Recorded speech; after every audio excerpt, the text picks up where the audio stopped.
I didn't see the argument coming. Not that night. Not over something so stupid. But in hindsight, I guess the little cracks were already forming, and I was just too blind to see them. It started with a conversation about the electricity bill, or more accurately, the lack of one being paid.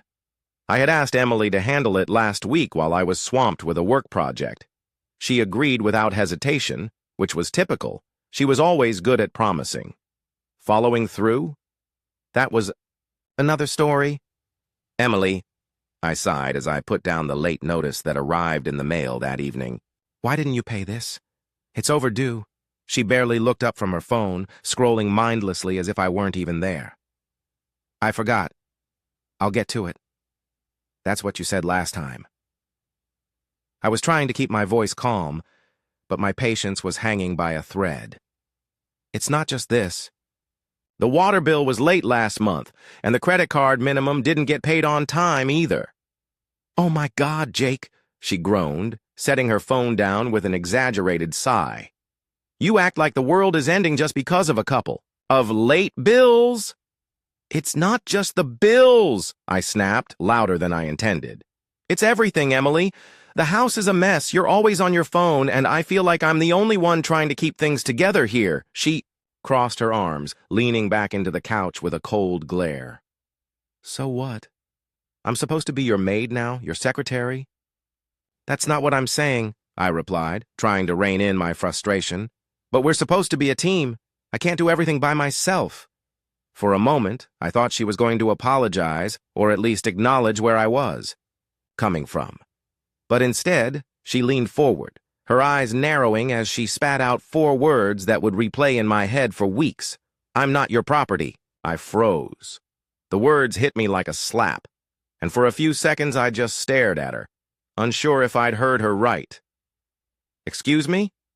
You heard me, she said, her tone icy. I'm not your property, Jake. Stop trying to control me. I didn't even know how to respond. Control her? Was that what she thought this was about? I wasn't trying to control her. I was trying to keep our lives from falling apart. But the way she said it, with so much anger and resentment, made me wonder if she had been holding this in for a while. I took a deep breath, forcing myself to stay calm. If that's how you feel, I said slowly, then let's see how you handle things without my help. She raised an eyebrow, as if daring me to follow through. Fine, she said. Fine, I echoed, turning and walking out of the living room before I said something I'd regret. That night, I lay in bed staring at the ceiling, her words looping through my mind. I'm not your property. Stop trying to control me. Was that really how she saw me? Had I been controlling without even realizing it? Or was there something else going on? The thought nagged at me. Emily hadn't always been like this. Sure, we'd had our arguments over the years, but things had taken a noticeable turn recently. She was more distant, more defensive. And that phone of hers, it was practically glued to her hand. She was always texting someone, and whenever I asked who it was, she'd brush me off with a vague, just a friend, or work stuff. As I lay there, overthinking every interaction we'd had in the past few weeks, I couldn't shake the feeling that something was off. But I didn't know what. The next morning, the tension was thick enough to cut with a knife. Emily and I barely spoke as we got ready for the day. No good morning, no casual conversation over breakfast, no kiss goodbye as she left for work. She barely looked at me, and when she did, it was with the same coldness from the night before. I could tell she was still angry, but I didn't care. If she wanted independence, she was going to get it. Days turned into weeks, and I stayed true to my word. I stopped reminding her about the bills, the groceries, or the laundry. I stopped picking up after her or offering to help with anything. The house slowly descended into chaos. Dirty dishes piled up in the sink, laundry baskets overflowed, and unopened bills collected dust on the kitchen counter. At first, I felt a sense of satisfaction. I was making a point, and it was working. Emily was clearly struggling, but her pride wouldn't let her admit it. Every time she saw another overdue notice or tripped over a pile of laundry, I could see the frustration building behind her eyes. But that satisfaction didn't last long, because as the days dragged on, the distance between us grew. We barely spoke anymore. And when we did, it was short and tense. The nights that used to be filled with laughter and conversation were now cold and silent. I would sit on the couch watching TV while she scrolled through her phone, both of us pretending. The other didn't exist. And then there was her behavior.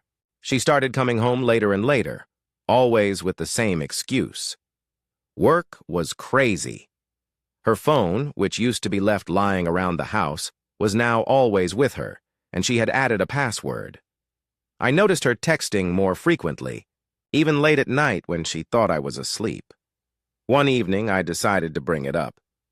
"You've been on your phone a lot lately," I said casually as we sat on opposite ends of the couch. She didn't even look up. "I'm just catching up on emails." "Really? At 11 p.m.?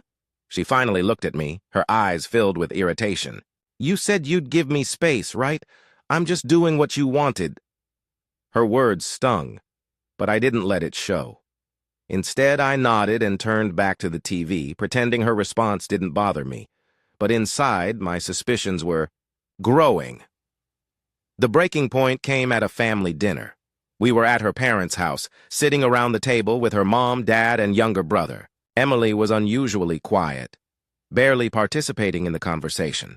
She kept checking her phone under the table, and I could see her typing out messages between bites of food. When we got in the car to leave, I couldn't hold back anymore. "Who? Were you texting during dinner?" I asked, keeping my voice as calm as possible. She rolled her eyes. "No one important." "If it wasn't important, then why couldn't it wait until after dinner?" She sighed, clearly annoyed. "Why do you always have to make a big deal out of everything? It was just a friend from work." "A friend you're texting at 9 p.m. on a Sunday night?" She turned to me, her eyes blazing with anger. "Why do you care? You've been ignoring me for weeks anyway." "Because something isn't right, Emily," I snapped. "You've been distant, secretive, and defensive. If you want freedom, so bad, go ahead. But don't expect me to stick around when it all falls apart." For a moment, she just stared at me, her face expressionless. And then she said something that sent a chill down my spine. "Maybe you won't have to." That night, as I lay in bed replaying our argument, I realized that this wasn't just about independence or control. There was something deeper going on, something she wasn't telling me. My gut told me it wasn't just stress or work issues. Something was wrong, and I was going to find out what it was. When you love someone, you don't want to believe they could betray you. You ignore the signs, make excuses for their behavior, and convince yourself that you're overreacting. That's what I did. But there's only so much denial you can live with before it eats you alive. The night after our argument, at her parents' house, I couldn't sleep. Emily was lying next to me, her back turned, breathing softly as if everything was fine. But it wasn't fine. My gut wouldn't let it go. I had to know the truth. And if she wasn't going to give it to me, I'd find it myself. Jake's investigation begins. It started small. The next morning, while Emily was in the shower, I grabbed her phone off the nightstand and checked her call log. Nothing unusual, just a few calls to her parents and coworkers. But then I noticed a recurring number I didn't recognize, always called late at night. My heart thumped in my chest as I stared at it. Who was she talking to at midnight? I wrote down the number and called it later that day when I was alone in the car. It rang a few times before going to voicemail. No name, just a generic robotic greeting. I didn't leave a message. Instead, I hung up and promised myself I'd dig deeper. That night, when Emily went to bed, I stayed up pretending to watch TV while my mind raced. She had become so careful about hiding her phone, but her laptop was a different story. She rarely logged out of anything on it, and I knew she used it for work. I installed a small tracking app, nothing fancy, just something, to capture her browser history and email activity. I hated that I had to do this, but what choice did I have? The next morning, while she was at work, I checked the app. My stomach churned as I saw the results. There were multiple emails exchanged with someone named Chris. The messages weren't explicit, but they didn't need to be. It was so good seeing you again. I can't stop thinking about that night. Let me know when you're free for another work meeting. I miss you. My vision blurred with rage. Chris. That name sounded familiar, but I couldn't place it. I scrolled further and found an older email where Emily had mentioned reconnecting with him at a mutual friend's wedding a few months ago. He was an old college friend, someone she hadn't seen in years. I clenched my fists, trying to control my breathing. The messages were flirtatious, but they didn't directly say they'd been sleeping together. Still, I wasn't an idiot. You don't send emails like that if you're just catching up over coffee. I wanted to confront her right then and there, but something held me back. I didn't have concrete proof yet. The emails could be explained away, and I knew Emily well enough to know she'd deny everything unless I cornered her with irrefutable evidence. So, I waited. Confrontation, Chapter 101. A false alarm. Few nights later, she came home later than usual, claiming she had to stay late at work to meet a deadline. I was sitting in the living room when she walked through the door, her hair slightly messy and the faint smell of wine clinging to her clothes. How was work? I asked, keeping my tone neutral. She tossed her bag onto the couch and sighed. Exhausting. I'm going to shower. I followed her into the kitchen, my heart pounding. Who are you with? She froze, her hand halfway to the fridge. What are you talking about? Don't play dumb, Emily. You come home late, smelling like wine, and expect me to believe you were working? She slammed the fridge shut and turned to face me, her eyes blazing. Jesus, Jake! You're unbelievable! You're paranoid, controlling, and suffocating me. There it is again, I said bitterly. The controlling card. Is that what Chris tells you? Her eyes widened for a split second before she recovered. Who the hell is Chris? You know exactly who he is. She shook her head, laughing bitterly. Wow, you're seriously digging through my life now? This is why I can't talk to you anymore, Jake. You're always suspicious, always assuming the worst. Because you're giving me reasons to, I yelled. You're hiding things, Emily. You're distant, you're defensive, and now you're coming home late with excuses that don't add up. I'm not hiding anything, she snapped. You're the one who's been ignoring me for weeks. Remember? You wanted me to be independent, so I've been living my life. Isn't that what you wanted? Her words hit me like a punch to the gut. Was she right? Had I pushed her away and driven her into someone else's arms? Before I could respond, she grabbed her bag and stormed out of the house. I stood there, staring at the door, wondering if I'd just ruined any chance of getting the truth. A slip-up. That confirms everything. A week passed. Emily and I barely spoke, and when we did, it was strained and superficial. I didn't bring up Chris again, but the thought of him haunted me. Then one night, fate handed me the proof I needed. Emily was working on her laptop at the kitchen table when she got up to grab a drink. I don't know what made her forget to log out of her email, but she did. The moment I saw the screen, I knew this was my chance. I sat down and quickly opened her inbox. There they were, dozens of emails between her and Chris, including ones with hotel confirmations.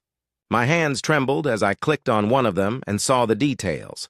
A weekend booking at a nearby hotel during one of her work trips. The final nail in the coffin was a message from Chris. Last night was amazing. I can't wait to see. You again? I closed the laptop, my chest heaving with a mix of rage and heartbreak. She had lied to me. She had betrayed me. And now, there was no denying it. The Cold War begins. I didn't confront her that night. I didn't throw the evidence in her face or demand answers. Instead, I shut down.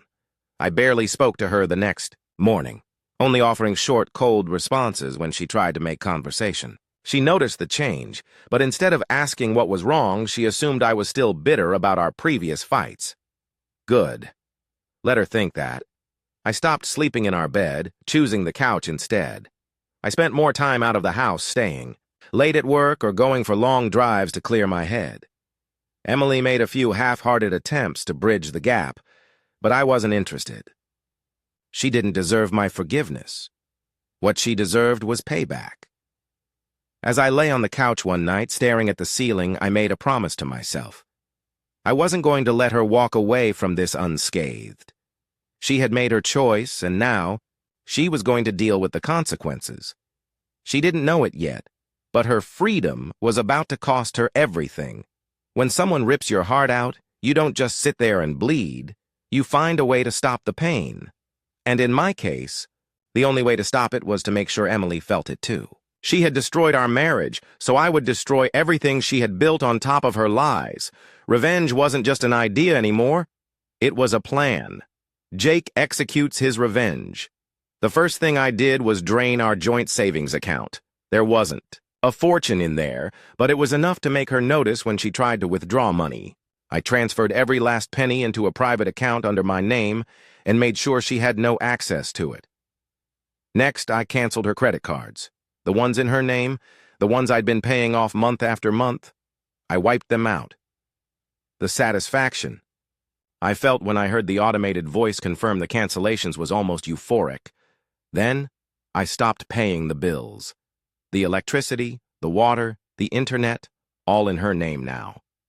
Within days, the overdue notices started piling up, and the phone calls from creditors followed soon after. I let them ring, but that wasn't enough. I wanted more. I needed her to feel the weight of her betrayal, not just at home, but everywhere. She went. So I printed out every incriminating email, every flirtatious message, and every hotel booking confirmation I could find. I made copies and sent them to people who mattered. Emily's parents, her closest work colleagues, and of course, Chris's wife. I found her on Facebook, a woman named Karen with a sweet smile and 2 kids in her profile picture. My hands trembled as I wrote her a message, attaching the emails and hotel confirmations. I didn't add any commentary. The evidence spoke for itself. When I hit send, I leaned back in my chair, my heart pounding. I had crossed a line, but there was no going back now. Watching her unravel the fallout was almost immediate. The next morning, Emily came home from a quick trip to the grocery store looking pale and shaken. She dropped her bags on the floor and rushed into the kitchen, her phone pressed to her ear. I heard bits and pieces of the conversation as I stood in the hallway out of sight. What do you mean they canceled it? That card had plenty of... She stopped, probably realizing the truth. There was silence for a moment, then a frustrated groan. No, Mom, I don't know what's going on. I'll figure it out. She hung up and sat at the kitchen table, her head in her hands. I watched her from the doorway, a part of me feeling sorry for her. But only a small part. The rest of me knew she had brought this on herself. That evening, her phone rang again. She answered it in the living room, and from the tone of her voice, I knew exactly who it was. Chris's wife had received my message. Karen, please, it's not what you think, Emily said, pacing the room. No, I wasn't... She stopped mid-sentence, her face crumbling as Karen unleashed whatever fury she had saved up. I watched from the kitchen, sipping my coffee, as Emily tried and failed to defend herself. When she hung up, she sank onto the couch, tears streaming down her face. I felt nothing. Confrontation. 2. The final blow. Few days later, I decided it was time to end this. I waited until she came home from work, her shoulders slumped and her eyes red from crying. She barely looked at me as she kicked off her shoes and dropped her bag by the door. We need to talk, I said, my voice calm but firm. She flinched like she already knew what was coming. Jake, please, no, I interrupted. You don't get to talk your way out of this. Sit down. She obeyed, sitting on the edge of the couch like a child waiting to be scolded. I sat across from her and pulled out the folder containing the printed emails and hotel receipts. I tossed them onto the coffee table. Explain this. Her eyes widened, and for a moment, I saw pure panic. But then she tried to regain control, shaking her head and forcing a weak smile. Jake, it's not what you think. Don't lie to me, I snapped, cutting her off. I read everything, Emily. I know about the hotels. I know about Chris. She broke down, sobbing into her hands. I'm sorry, she whispered. I didn't mean for this to happen. I was confused. I was lonely, and you... Don't you dare blame me, I said, my voice low and dangerous. You chose this. You had options. You could have talked to me, gone to therapy. Hell, you could have left me if you were so miserable. But instead, you cheated. She cried harder, her shoulders shaking. I didn't want to lose you, Jake. I love you. I laughed bitterly. You don't love me. If you did, you wouldn't have done this. She reached for my hand, but I pulled away. Jake, please. We can fix this. I'll cut all ties with Chris. I'll go to therapy. Just give me a chance. I stared at her, my mind racing. A part of me wanted to believe her, to forgive her and try to rebuild what we had. But I knew better. The trust was gone, and without it, there was nothing left to save. You wanted independence, I said, standing up. Now you have it. I'm filing for divorce. Emily's desperation and Jake's cold exit. She fell to her knees, clutching at my leg like a drowning woman. No, please don't do this. I'll do anything. Just don't leave me.